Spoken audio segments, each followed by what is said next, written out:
આજે છેલ્લા કેટલા 3 મહિના થયા સતત પાણી અહીંયા ભરેલું છે।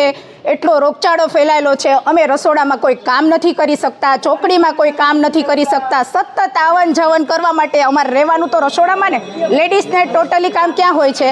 રસોડાનું, ચોકડીનું। અમે અમારો રસોડાનો કે ચોકડીનો દરવાજો નથી ખોલી શકતા। છેલ્લા 3 મહિના થયા સતત કમ્પ્લેન કરી છે। આગળના ફ્લેટવાળાને જાહેર કર્યું છે કે તમારું પાણી આવે છે, નિકાલ કરો, પણ કોઈ પણ એક્શન લેવાતા નથી। સતત અહીંયા રોગચાળો ફેલાયેલો રહે છે।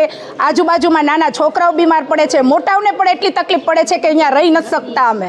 તો એનો કંઈક નિકાલ કરો અને આ સમસ્યાનો ઉકેલ આપો। અમને ટૂંક સમયમાં જોઈએ છે આ સમાધાન, આનું નિકાલ થાય ને એવું।